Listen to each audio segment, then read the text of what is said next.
Okay, so here we go on video 2 of chapter 7, mechanical energy and the work energy theorem. By the end of this video, we should be able to define and calculate gravitational potential energy and kinetic energy, identify when potential energy and kinetic energy are greatest and least in a variety of circumstances, and identify the connection between work and a change in energy. So here we go. Okay, so here we see 3 different situations where work is being done. Here the archer draws the bow, does work on the bow so that that bow can then do work on the arrow.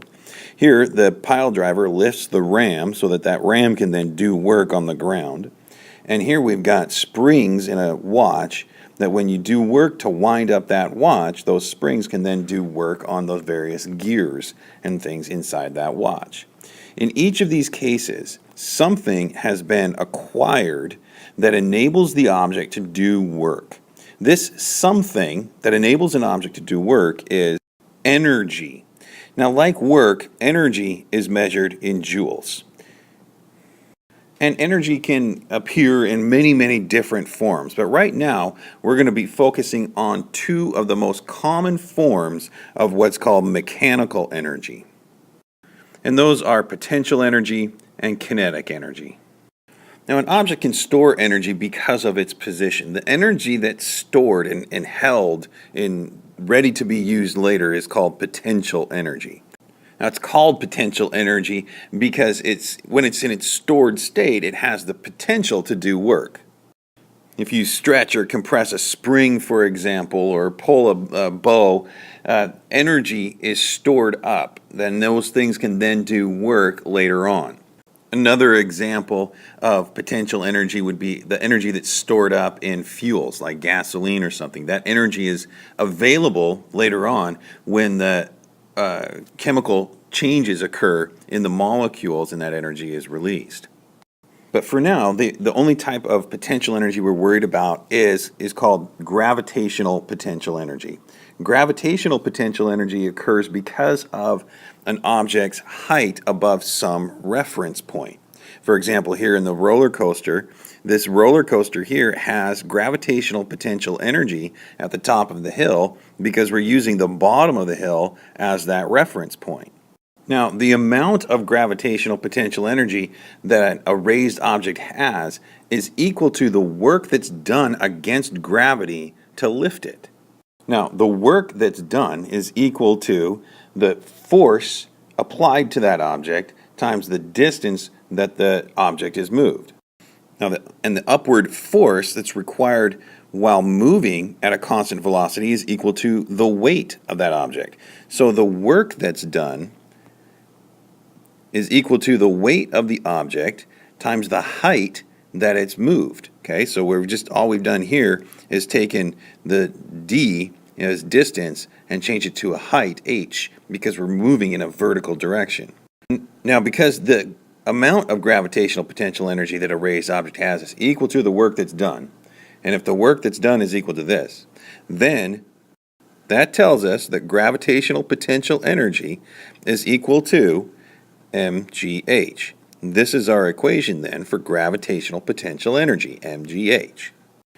Now we have to keep in mind that this height is the distance above some chosen reference point, such as the ground or the floor of a building. The gravitational potential energy, mgh, is relative to that level and depends only on mg, the weight, and that height. As we can see then, it doesn't matter the pathway that's taken for an object to get to a height. It's going to have the same gravitational potential energy regardless of which pathway it takes.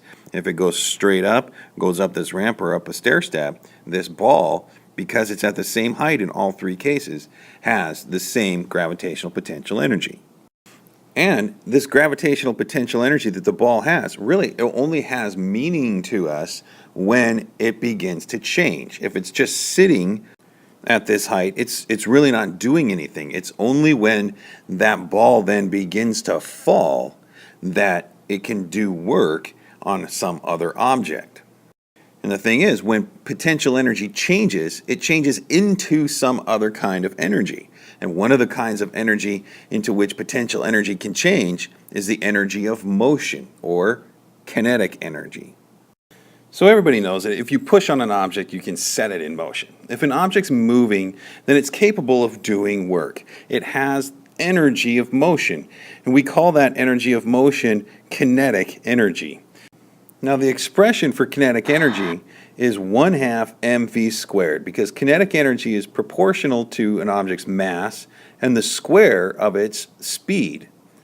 Now note that this speed is squared here. So if the speed of an object doubles, its kinetic energy is going to be quadrupled. And consequently, it takes 4 times the work to double the speed.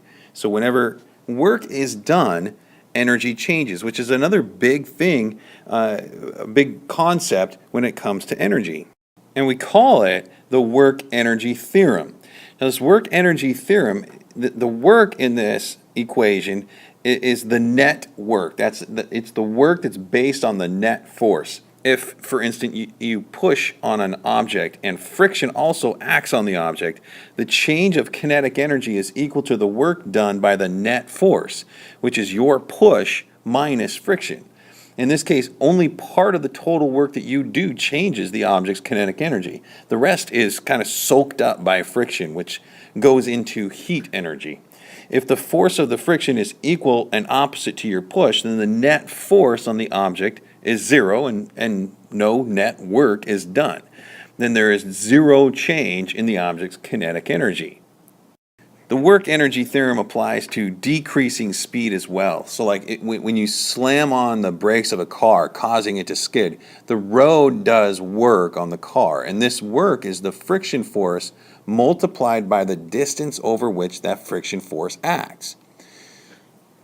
Now the thing is, the maximum friction that the brakes can supply is nearly the same whether the car moves slowly or quickly.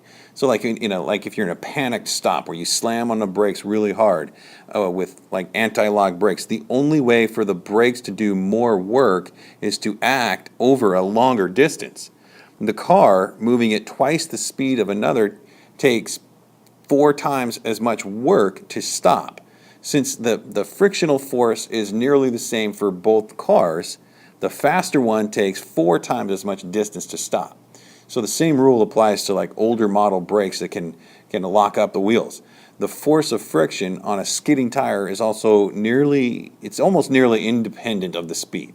So as accident investigators are well aware, an automobile going 100 kilometers per hour with 4 times the kinetic energy that it would have at 50 kilometers per hour skids 4 times as far with its wheels locked as it would from a speed of 50 kilometers per hour. So kinetic energy depends on the speed squared. Now also, this work-energy theorem applies to more than just changes in kinetic energy. It applies to work can change the potential energy of a mechanical device, the heat energy in a thermal system, or the electrical energy in an electrical device. Work is not a form of energy. Work is a way to transfer energy from one place to another, or from one form to another. This kinetic energy and potential energy are just 2 of a whole bunch of different types of energy, and they underlie other forms of energy, such as chemical energy and nuclear energy, sound and light. Kinetic energy of like random molecular motion is related to temperature. Potential energy of electric charges accounts for voltage. And kinetic and potential energies of vibrating air define sound intensity.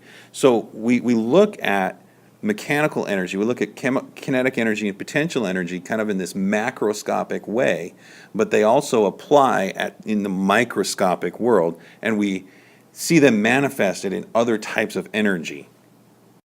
Okay, so that'll conclude this video on energy. We're going to go from here and look at how energy is conserved in various situations. We'll see you in class.